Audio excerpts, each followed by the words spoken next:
Yeah, and so I want to loop back to one aspect about the Trump base, but first let me just keep following on that. If we look at Biden, and interestingly enough, and it's rhetorical, and we know Biden's record, whatever. But setting that aside, I mean, he's actually embracing an interesting trajectory, at least rhetorically, in the policy he's putting out. And I should say, I see a lot of Stan Greenberg in it. And Stan Greenberg's an interesting pollster and strategist because he's absolutely, I mean, one of the creators of the modern Democratic Party, arguably. But he was of that sort of much more fixated on kind of moving to the center right on certain so-called social issues, and especially for a DC pollster, he's very unafraid to criticize certain things like inequality in corporations. He actually wrote a decent piece in 2016, kind of taking Hillary to task on some of this stuff. And it's not, it's still not a structural thing. So, I mean, he's not talking about single payer, but he is talking about kind of like the first Clinton campaign. You raise taxes on rich people, you do something to spur union growth, you have a real public option. And I guess the two-part question I have for you is, number one, it's interesting to me as somebody who's, I'm very willing to kind of criticize and all of the stuff that I don't like personally, and I don't think is broadly popular, which is, kind of the woke stuff. But I also think a lot of us on the left have gotten way too complacent about, assuming, like, yes, there's a certain popularity for Medicare for all. But I think the way Biden is putting it together in this very kind of gradualist way is frankly comforting for a lot of people. I think we need to contend with that. And the second part of the question I have for you is, I guess, is the toolbox question. There's the, like, we should get to Medicare for all, of course, as like a normative answer.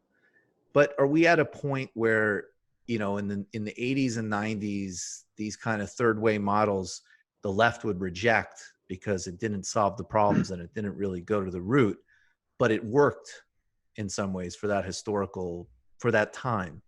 Now, is it going to work? I mean, is there enough capacity in the system to kind of have that sort of gradualist approach meet the moment in any way? No, I don't think it will work. And I mean, I think that's the lesson of the Sanders movement and the Trump movement I started with. The mainstream approach, which is third way, the sort of neoliberal, in the case of the Republicans, neoliberal, in the case of the Democrats, neoliberalism of the human face. But those sort of approaches have failed. That's why we ended up in 2016 with all the mainstream candidates who embodied those approaches, the Jeb Bushes, the Hillary Clintons, just really not working for their voters and their party. And the most important part of that is young voters, which is something that if Bernie Sanders got very little support from young voters like Hillary Clinton did, it would have been the biggest story of 2016. It would have been the biggest story of 2020. What they still can't wrap their heads around was that Sanders dominated among young people, and not 22 and under, not 30 and under, 40 and under, 45 and under. And every year his domination gets 1 year older. They weren't changing their positions as they got a few years older. And I think we have a whole generation now that more than any generation ever in American history is ripe for really serious structural change in this country, is open to it and understand it's necessary, that what we've done so far isn't working. Because behind all the 4% unemployment and all the jobs, life for most Americans is much worse today than it was a generation ago. Salaries suck, job conditions are horrible, insecurity is rampant. The quality of life of human happiness is just hard. It's a hard world to live in.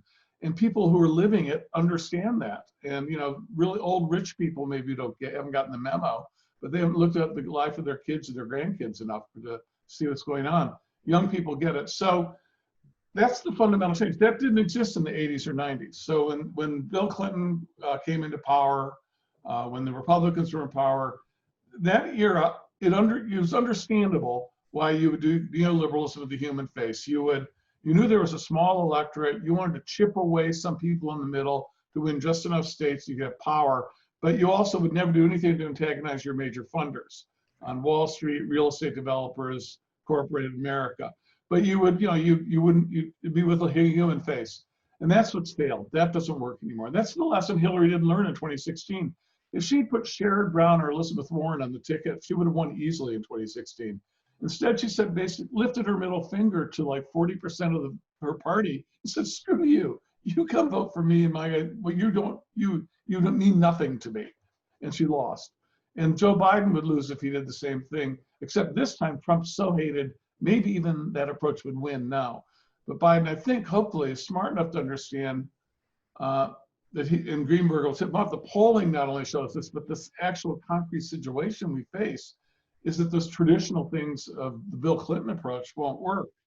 And I'd say this goes back not just a few years. I mean, there's been a lot of work done recently on Barack Obama when he got elected. And it was quickly glossed over what an extraordinary election that was in 2008, what it really represented and what we lost then because Obama wasn't up to the moment. What I mean by that is in 2006, the Democrats won a landslide against George W. Bush, an off-year election, a Democratic landslide, highly unusual. Then they followed it up in 2008 with another landslide election that put Obama in the White House. The last time one party had two consecutive landslide elections like that in the United States was under FDR in the 1930s when he put in the New Deal. So basically, Obama walked into office in 2009 with a mandate for really sweeping change, and he produced almost nothing. He basically lifted the Republicans off the mat, patted them on the butt, said, come on, get back in the game, guys. We're all friends here. We went to Harvard together. We're all on the same team. And he got very little done. And then the voter turnout plummeted in 2010, and he lost the House and the Senate, plummeted in 2014, same way. And he didn't really get much done. Those voters who were alienated from Obama became Sanders base. They became the people who said, yeah, we really want this social change stuff. So my hope is with Biden, assuming he gets into office and he has both the control of the House and Senate, which I believe he will, that Biden will be like FDR was. When FDR came into power in 1933, he was a mainstream Democrat. He was not a progressive. He was not on the left wing of the party. He was purely out of the mainstream. And he tried a bunch of mainstream stuff for a year or so and it didn't work. And he said, okay, this isn't getting me anywhere. I'm not solving the problems. And he created the New Deal, and really the great progressive programs we associate with him came after he failed that first round. Well, Joe Biden doesn't have the luxury of failing for a year or two. He's got to come in and get right at it. And hopefully he'll be smart enough to see that this is the moment he's in historically.